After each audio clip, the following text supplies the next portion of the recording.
welcome everyone to another episode of the Everyday Entrepreneur. I'm your host, Paul Howard Flowers Jr., and we have with us on the esteemed show, the Potpourri Place Podcast Show, of course, we have Dr. Andy Neillie. Now, make sure when you reach out to him, you pronounce that last name correctly. It is Andy Neillie. Dr. Andy, welcome to the show. Good morning to you. How are you, my friend? I'm doing great and excited to have a great conversation with you about entrepreneurship. Thanks for having me. Absolutely. And how we open up is really simple. For the listeners out there, Andy, give them a quick snapshot of where you've been, where you're at, and where you're going, and then we'll dive in from there. Sure. Well, like a lot of entrepreneurs, Paul, I wear a couple of different hats. I have Neillie Leadership Group. I do keynotes and workshops and conferences and coaching. I've got 5 million frequent flyer miles from jetting all over the world for the last 25 years, primarily doing leadership workshops for companies and small businesses and some Fortune 500s. But the part that you and I really connected on, because you talk to entrepreneurs so much, the other side of my life, I've grown and built a multi-unit $5 million franchise business here in Central Texas where we live. So I lead a team of managers in our franchise businesses, and then I talk to leaders and managers about growing as leaders in my consulting side of business. So totally different businesses, but there's a nice integration between the two. Absolutely. And even more about that integration, you're not just talking to people about it. You're not just speaking about it on stage and stepping into the boardroom and convincing people with a fancy PowerPoint. You're actually taking tried and true methodologies that not only have you done, but you're also currently doing. So if you would, Dr. Andy, talk to us about how important it is to walk the walk. Yeah. Well, you and I could tell stories for the rest of our podcast about the mistakes we've made, right? Absolutely. The funny thing is I now kind of sit in a little bit of a elder statesman position with people at times, and they just tell me I've got so much business acumen and wisdom. And Paul, the truth of the matter is I've made so many stupid mistakes growing our small business over the years. And, that old humorous adage, the only way you get smart is through experience, and the only way you get good experiences through making bad decisions. And I've learned the hard way for 15 years. Ultimately, you got to have hard conversations. Ultimately, you've got to make decisions that are in the best interests of both your people and the organization. Ultimately, you've got to recognize a high degree of humility, because in today's fast-paced economy and culture, nobody ever gets everything right. And so I think part of it is remaining, in some respects, humble and agile, realizing, man, I'm not as smart as everybody sometimes thinks I am. Well, that in and of itself, we are calling you Dr. Andy, so you are kind of smart. If nothing. Well, the interesting thing is I got my doctorate in leadership development about 15 years ago now, about the same time my wife and I were launching these franchise businesses, and I had all this leadership theory, Paul, and it was more than theory. It was tested, but really the hothouse has been the last 15 years of working with a management team and growing a customer-facing business and realizing the challenges of employees and customers and landlords and vendors and debt and cash flow and all of those challenges that the entrepreneurs who follow you, we struggle with day by day, right? Absolutely. So let's go back to go forward. I've heard it now twice. So anytime I hear a key number of years, it's something to really hone in on, because you're 15 years into the real estate franchising journey, right? And there's somebody right now that's in year 2, that's in year 4, and they want to make sure that they can get past that crucial 5-year point. So if you would, tell us about the beginnings of that. Of course, you did it with your wife, so please bring in some of the familial side too and how important that relationship is. But tell us about the beginnings of that real estate franchising business. Well, and I'm sorry if I misspoke. We lease real estate, but we actually are part of the Aqua Tots Swim School franchise network. So there's 170 of them globally. And I'll tell you the very quick fun family story, Paul, because I know you're all about family integration as well. Absolutely. Our daughter, who today is 33 years old, when she was 2, my wife found a young lifeguard to come to our backyard swimming pool. We were living in Phoenix, Arizona at the time, and Mr. Ron, the lifeguard, and his girlfriend, Miss Jane, showed up in our backyard pool to teach our little 2-year-old and a bunch of friends, kids from church in the neighborhood.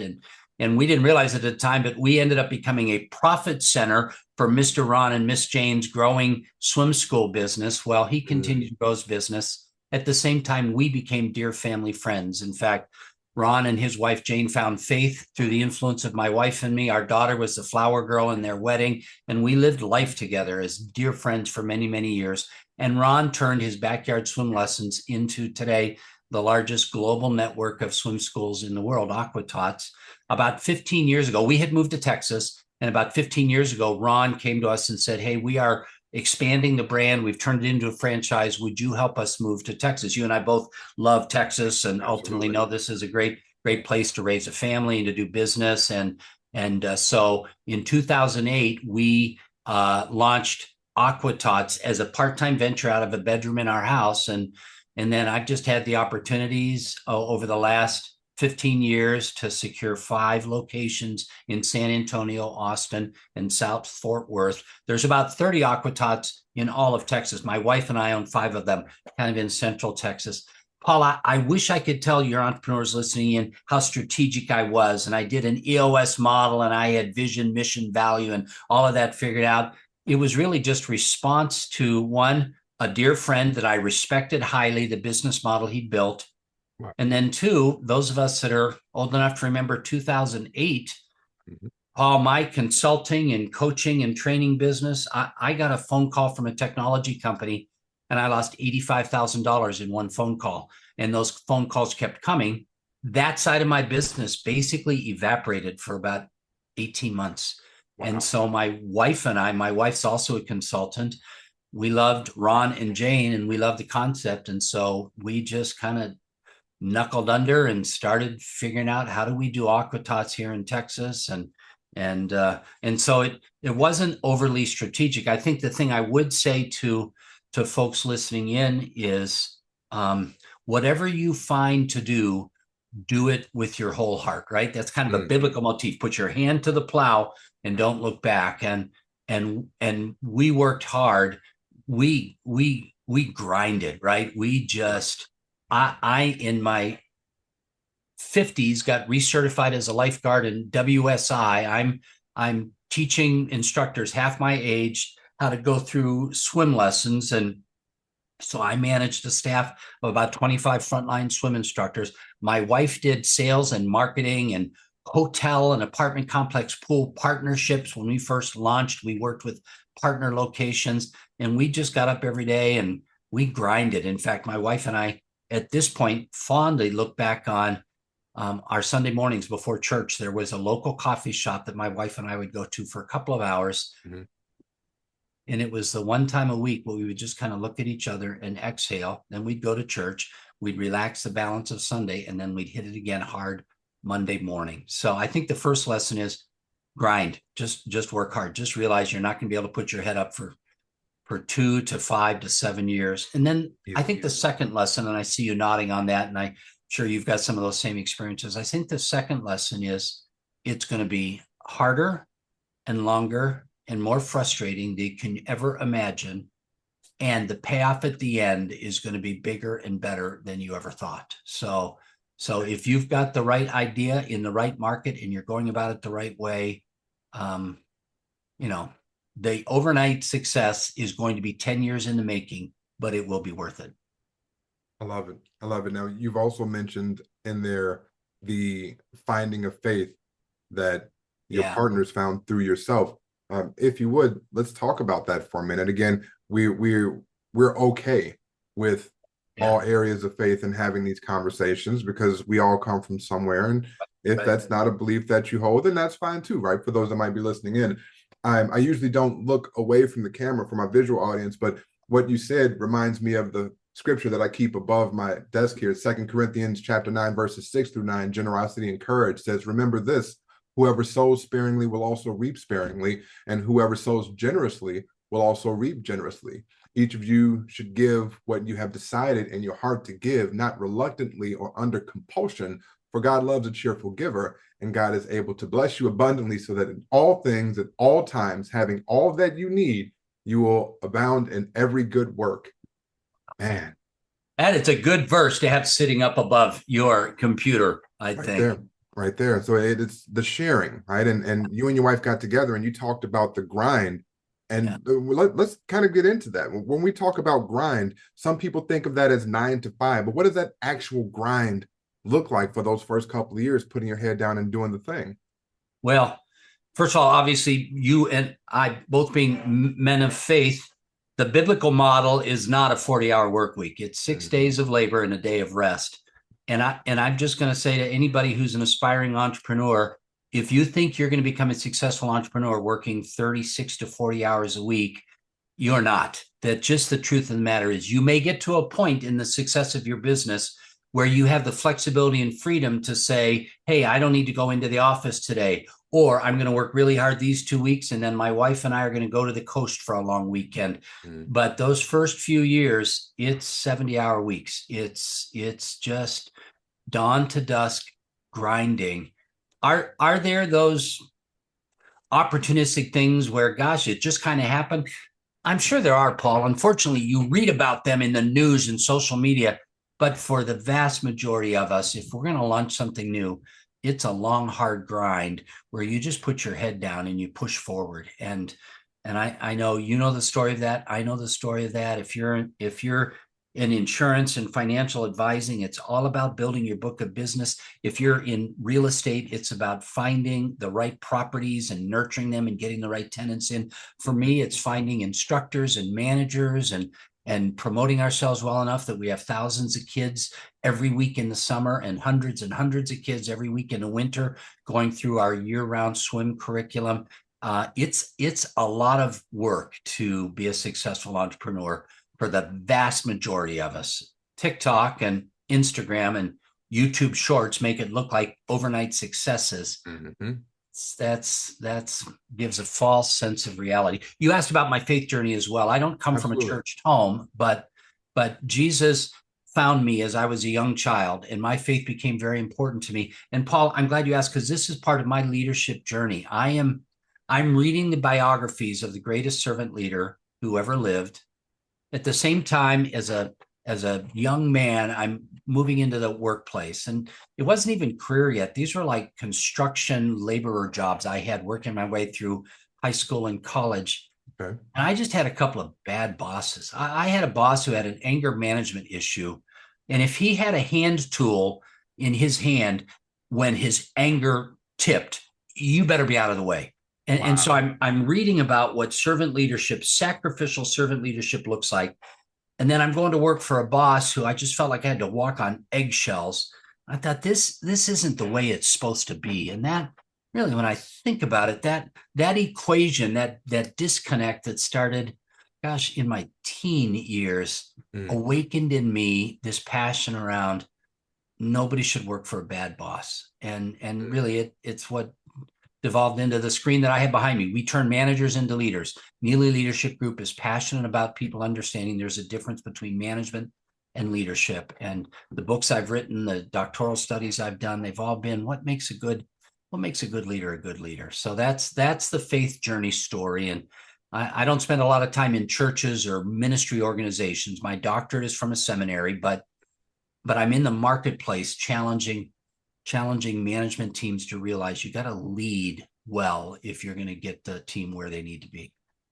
Let's talk about that. So you being in the field with those managers that maybe have some challenges or some areas of opportunity, as we like to call them, having trained executive across many, many industries, what's one of the most common leadership mistakes that you see most often? I think there's probably a couple. One is the leader who's promoted into a position and thinks it's about me. I'm better than the other people around me. That's why I got promoted.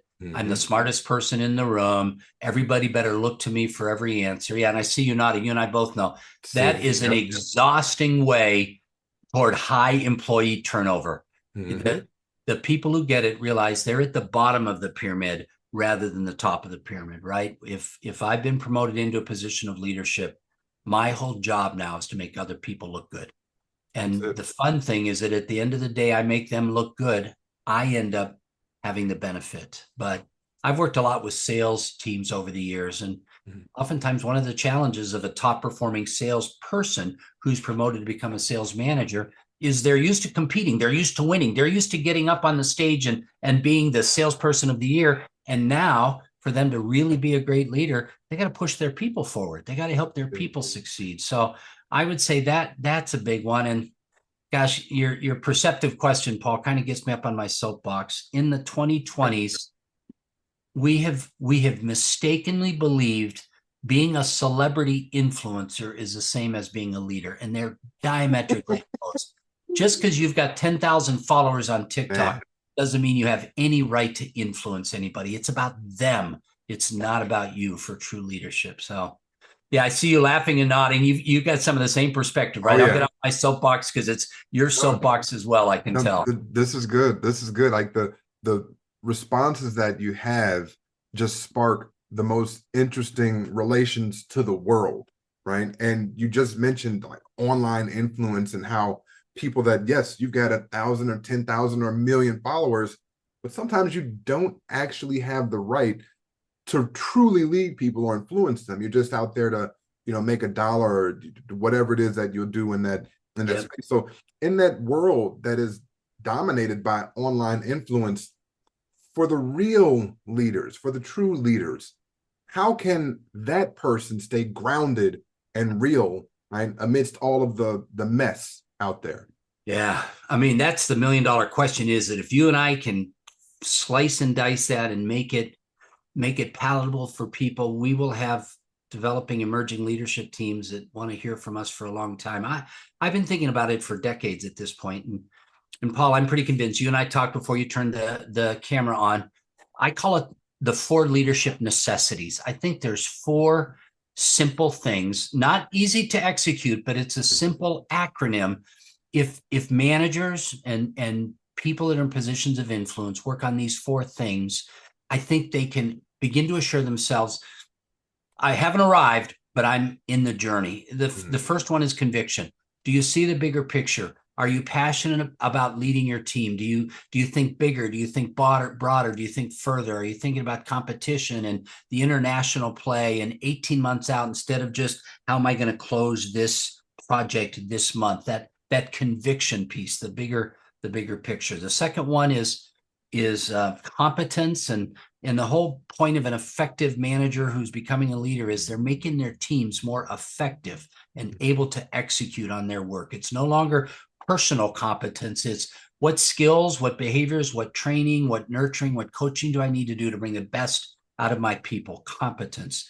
The third of the 4 leadership necessities is one that your Bible verse reflects on and that I see in your eyes, and that's that whole character piece. You'll never be a better leader than you are a person. Fair-minded, honest, other-oriented, self-sacrificial. These character traits that you and I both believe come from the best servant leader modeling that we've ever seen 2,000 years ago. But whether you're a person of faith or not, we all know the boss needs to be fair-minded.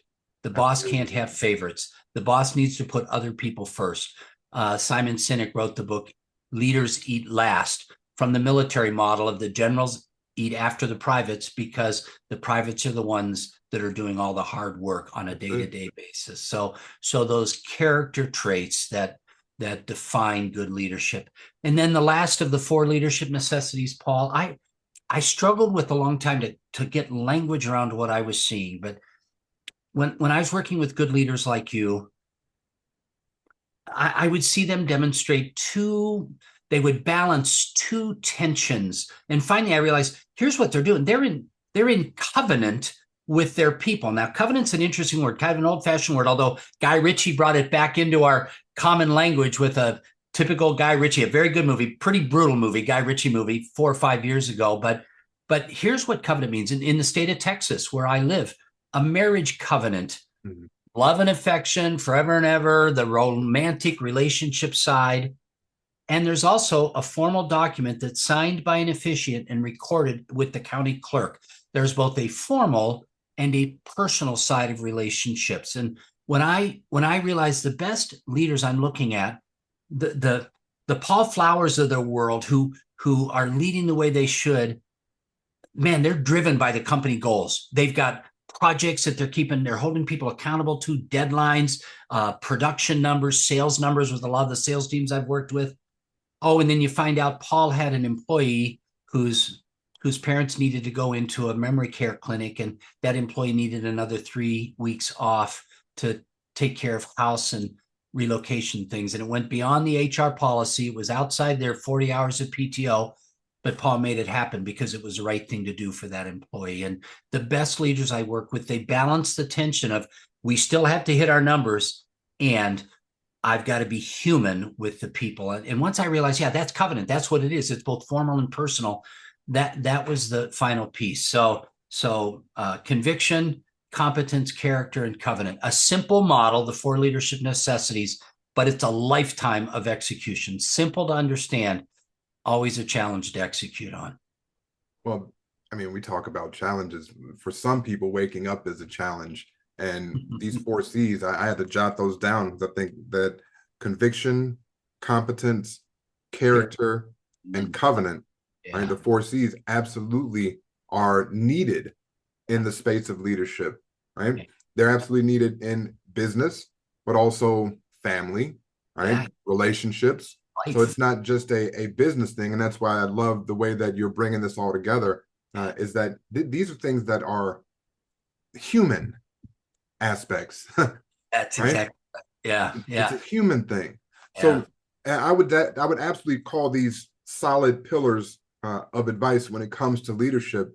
Now, having grown into these pillars yourself and now teach and share with them, there's again oftentimes where that mentor or that guide might have given us something and we ignored it. So let's listen and see if Dr. Andy has those moments, right? What's the best leadership advice that may have been given to you, but you've ignored it, and how did it work out? Ouch. Well, if you've ignored it, it didn't work out, right? And I do think one of the things that unfortunately haunts me, Paul, we've been running our small businesses for 15 years, and from the outside in, we've grown from partner locations to our own very first location to 2 locations to 5 locations in 3 territories. From the outside looking in, it's like, wow, there's been 15 years of layer after layer after layer of pretty cool stuff. Paul, I continue to make some of the same mistakes year in and year out. In fact, I wrote a blog a few months ago that was kind of a self-reflective blog that was, do you have 12 years of experience? Or do you have the same year of experience repeated 12 times? Because sometimes I feel like, Andy, you know better, and yet you caught back in that same trap. And so, part of it is, as followers of Christ, you and I understand we're forgiven people. We live in this life of where we're challenged to be the best we can, and there's always grace applied. We have to be gracious with ourselves. And to the person you said who has a hard time getting up in the morning, we also just have to recognize, suck it up, Andy, get out of bed and start grinding. And there's that balance of, yeah, you made that mistake again, and let's learn the lesson and not make it over. One of my big problems is at times, rather than delegating, I kind of abdicate. And what I mean, the difference between the two is delegation is good. It's where I give somebody responsibility. I've trained them, I've coached them, I've nurtured them, and now I've given them everything they need to succeed. That's good delegation. At times, Paul, I just turn things over to somebody and I expect them to do a good job, and I haven't given them what they needed. That's abdication rather than delegation. And I think that's something that I always have to be on the watch out for myself. Are you abdicating or are you truly delegating? So you learn lessons along the way, and then some you say, that was a harder lesson for me to learn than others. So, Les, I'm glad you brought that up. Learning lessons. Sometimes you get it right the first time, sometimes you don't. Sometimes you'll end up struggling through it until you finally get it, and sometimes you don't. Yeah. It reminds me of the definition of insanity. Do doing the same thing over and over again and expecting a different result. Some might call that a mental concern, right? If you're consistently making essentially the same mistake. Now, you, again, I'd asked earlier about one of the most common things of leadership, that you've seen the mistakes, throughout your journeys and throughout your trainings and teachings. I'm curious, when you're in the C-suite, when you're speaking with these executives, what's something that may have surprised you about the mental state or the mental wellness within the individuals you've come to learn and ultimately train and coach? Yeah. Well, I think it's great that you ask that question, because the whole approach of your Potpourri series of podcasts is recognizing everything is blended together. And I think part of what was surprising to me at first is when I'm retained by a firm to coach one of their senior executives, I thought going in it was about executive development. I remember working with a gentleman a number of years ago where the CEO said, "Hey, we've identified our COO as the guy that we want to take my job in 5 years. Andy, can you come alongside him and groom him into a CEO?"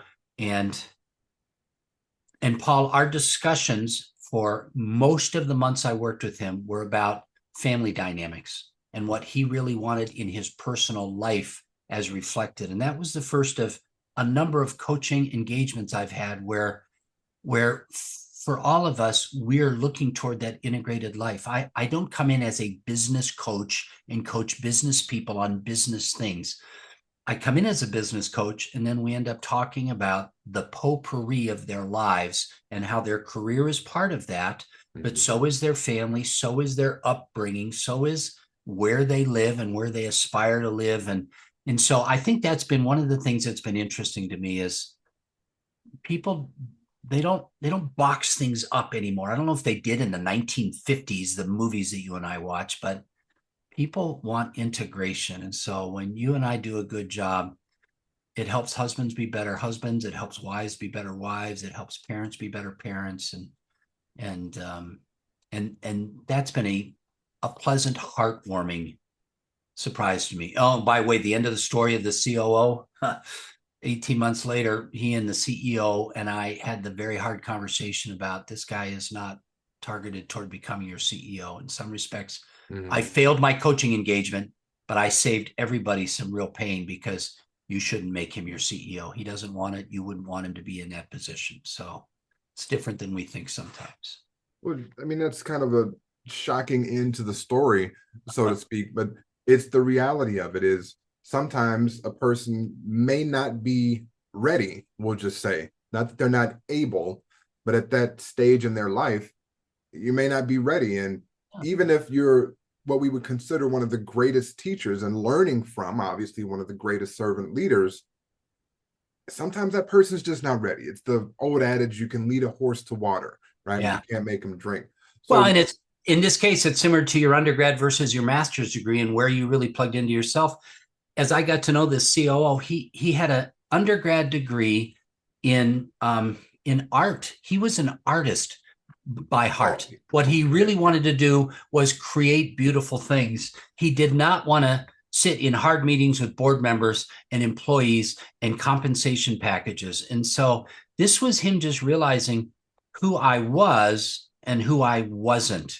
And so, part of if you and I as good executive coaches do a good job, part of what we do is we hold up the mirror to the people that we're working with so that they can see who they truly are more and more clearly.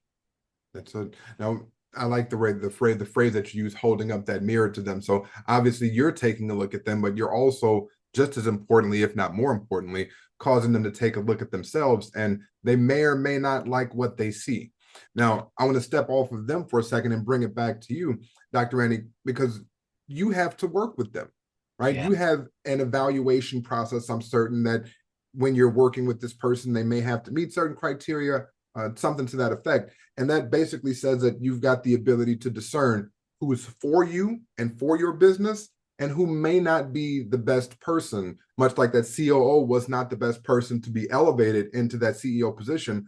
Sometimes there are companies that may not align with you. So tell me, again, from a professional standpoint, have you ever had to walk away from some opportunities because it didn't align with you? Yeah.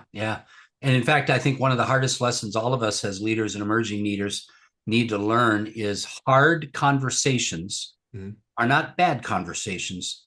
They're just hard conversations. In fact, Right. I will even maintain if somebody looking in from the outside wants to determine is that person a leader or just a manager, if that person leans into, doesn't avoid, but is not afraid of hard conversations, they're on their way to becoming a leader. Paul, I will tell you, I feel like at times my whole day is a series of hard conversations. That's all it is. Because managers and frontline workers can take care of the easy conversations. Mhm. It's the landlord that says, no, that dripping roof isn't our responsibility. You take care of it. That's when I get called in, right? Because it's like, wait a minute, we're spending $16,000 a month on rent. You've promised us this space that's an intact space. What we do inside is ours. That roof is your responsibility. Absolutely. Those are the hard conversations. The manager that is underperforming and is holding their people back, leaders need to have the hard conversations with them. And that, I think that's one of the defining characteristics. It's been interesting, Paul, because I have a whole series of 2-hour webinars on how to coach different things. The one that's probably been requested more than anything else is teach my managers how to have hard conversations, because that's part of the job of a leader is having that tough, no, we're not giving you a 5% raise because you didn't overperform. Our standard raise is 3%. The only people that get 5% are the people that overperformed and you didn't. And the tears and wailing and gnashing of teeth. I've been in those meetings where managers walked out underneath me very angry at me. And I had to balance that covenant that you and I talked about 10 minutes ago. What's in the best interest of the organization and what's in the best interest of that person. Every leader needs to do that. Well, it's preparation, if nothing else, meaning you personally, how you have to be in order to go in and have that hard conversation, because you're absolutely right. Someone has essentially an expectation for a goal that they didn't meet, so they don't have the merit to request or receive the thing that they ultimately want. And having to essentially turn that mirror around again and show them, hey, this is you. Yeah. It can be tough. Now, you mentioned that you do several webinars also, and let's talk about some of these in terms of the preparation that you have. And I know you didn't mean the webinar as a keynote, but it flashed that you also do keynote Yeah. speeches.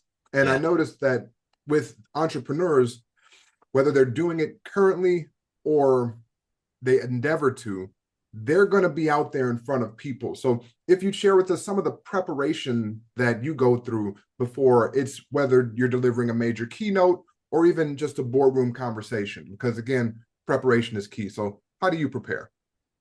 Well, another insightful question, Paul. Let's think about the baseball analogy for just a minute, because we're into late spring baseball now. Yes, I we grew are. up in the Phoenix area. You and I chuckled because Gary, Indiana, I'm from Dalton, Illinois. So we were kind of in that suburban area. My folks moved to Phoenix when I was in high school, and the spring training of a number of baseball teams takes place in the Valley of the Sun.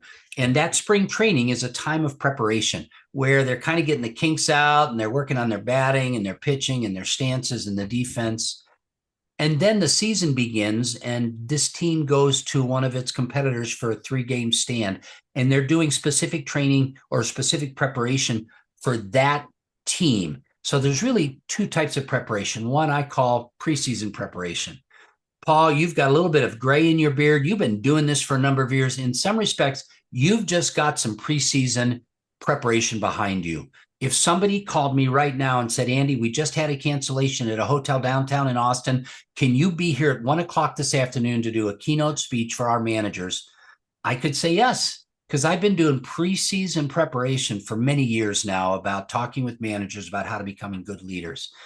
But the best engagement is when I'm given enough time to also go on to the internet and do some research about their company and their industry and their competitors and think about, well, they gave me 45 minutes. What stories are the best stories for a fuel and lubricant company versus the best stories for stories in the high-tech space? And so taking that preparation serious, both preseason preparation of, hey, I just want to have a life of experience, and game day preparation for that specific coaching or training or client engagement.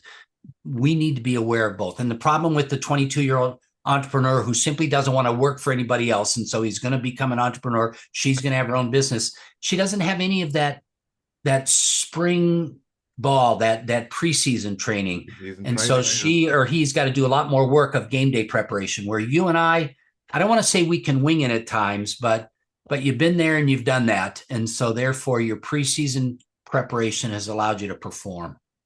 Well, I like that. And I appreciate the kind words. Thank you so much. And yes, I'm definitely salt and peppered and all the way through this beard. Now, now again, you speak with such clarity, you speak with such diction. You also, again, get in front of not just the boardrooms, but also the large rooms and gatherings and do these keynote speeches. Now, again, we like to hear about the successes because clearly those are the ones that bring you to the prominence that you are today. But has it always been a natural thing for you to speak like this? And like, have you bombed ever at all? Yeah. I mean, I will tell you from a very early age, I had people telling me kind of, you have a way with words. You and I both have a faith background. I was part of a youth group and I did like the youth Sunday, and I had little old ladies in the church telling me, you have the call, because I'm a good communicator. So there was some of that's just, I would say, God-given talent. I can't dunk a basketball, but I know how to communicate. But Paul, on the one hand, I've had some horrible failures. I did a keynote speech for a pipe and fixture company a number of years ago, where they asked me to speak about character, ethics in leadership. And by the time they turned the stage over to me, everybody in the room, not everybody, the vast majority of the people in the room had had too much to drink.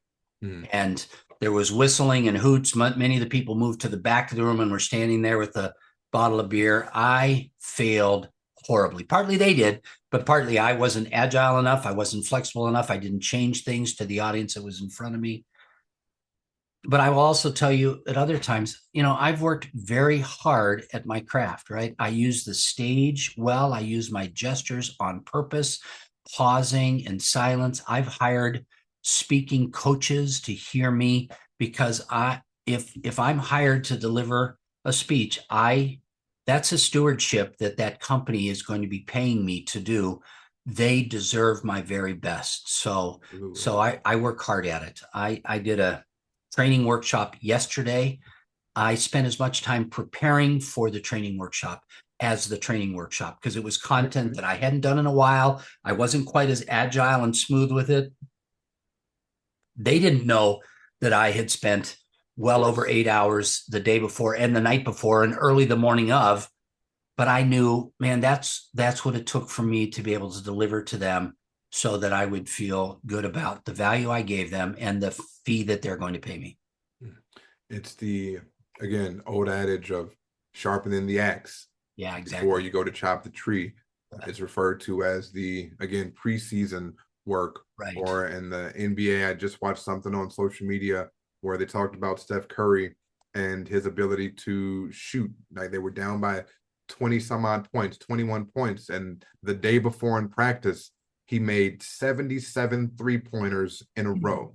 Yeah. 77 3-pointers in a row. So then they come back from a 20-point deficit and end up winning the game. And they'd even gotten a picture of him shooting the ball with his eyes closed. Like, who comes to a game and shoots with their eyes closed? But that just talks about the preparation that's needed and the things that are done in the dark, right? Back then, that ultimately come out there, right, in the future.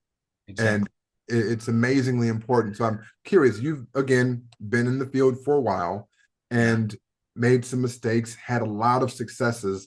Let's think back to maybe when Dr. Andy wasn't Dr. Andy yet, and he was 20, 25-year-old Andy. We referenced the 20-some-odd-year-old generations at this point. So let's talk about at 25. What would a 25-year-old Andy say to you today, as far as, who you are, how you are? What would that younger you say about the man that you are today? Yeah, I think probably do the hard work to be prepared. The very questions you asked about. A 25-year-old needs to work harder to be prepared because they don't have 20 years of preseason background. I get frustrated. I'm on LinkedIn a lot like you are. And I feel like every executive coach that is really promoting themselves on LinkedIn, 80% of them look like they're in their 20s. And I just have the question, how can you be an executive coach when you're in your 20s? You just don't have enough experience yet to really be able to bring wisdom to the table. So partly I want to say to that 20-year-old Andy, sit down, shut up, and take notes, because it's gonna be a while, and then let life happen. Realize hard things are going to happen, and they are going to season you for your future. I think the other thing I'd say to a 25-year-old Andy is, and give yourself some grace, because you're grinding so hard and you're so afraid of disappointing God and your wife and yourself. And if you really do believe that God is a God of grace, give yourself some grace, do the best you can, and then leave the outcome to him. I wish I'd believed that a little bit more when I was in my 20s and was not so full of myself that I was the one that needed to do everything exactly right. Well, listen, as much as we want to get it right, Dr. Andy, that's not what this lifetime is for. Yeah. And it's a consistent chipping away of the stone in order to create that perfect masterpiece. Yeah. And I don't think we've got enough years to see it. So as long as we commit to the chipping, right, to that process, I think that we'll be okay. Yeah. Right? I think we'll be okay. And like you said, giving ourselves grace is an absolute must at this point. So we're nearing the top of the hour here, and do want to respect your time. And as we land the plane, I've got a question that, since you've actually heard a couple episodes, I think you know where this is going. So Dr. Andy, if you would share with us again, we'd like to connect with you, get a little bit closer. Tell us, what's your middle name? Andrew William Neillie. So, and when I was in college, my undergraduate is in broadcast journalism, and I was at such a rinky-dink school. When I was a DJ, I was Andy Neillie, and my middle name was William. So when I was the news anchor, I was Bill Andrews, and I would pop that different hat on using the same name. I love it. I love it. Is there a story behind the middle name? Is it passed down, or was it just a unique one to you? No, I'm named after my grandfather. So he was Andrew William Neillie the first, and I'm Andrew William Neillie the second. So, beautiful, beautiful. I love legacy. And you know what? Speaking of that, let's leave something behind for the audience. So if you would, Dr. Andy, please, the next minute, your words of wisdom, best advice for that everyday entrepreneur that, again, may not be where you are today, but maybe endeavoring to be where you are tomorrow. Well, entrepreneur, I think I would say balance the tension of giving yourself grace and working hard at becoming better every day. And that tension never goes away. This whole leadership model that Paul and I have talking about, it's a series of commas. It's never a period. You don't ever arrive. Continue to grind and give yourself grace. Excellent. Dr. Andrew, aka Dr. Andy William Neillie, thank you so much for being a guest here on the Potpourri Place Podcast Show. This segment, again, the Everyday Entrepreneur, is made for individuals just like you who are out here to do the thing and also give back, so that those that want to know that there's a prime example that with faith, and in this instance, the 4 C's, and I'm going to refer to them here, I jotted them down: conviction, competence, character, and covenant, that you can absolutely cause and create anything that you put your mind to. This has been another phenomenal conversation. Again, Dr. Andy, thank you so much. And to our listeners, thank you for your time as well. See you on the next episode. Bye for now.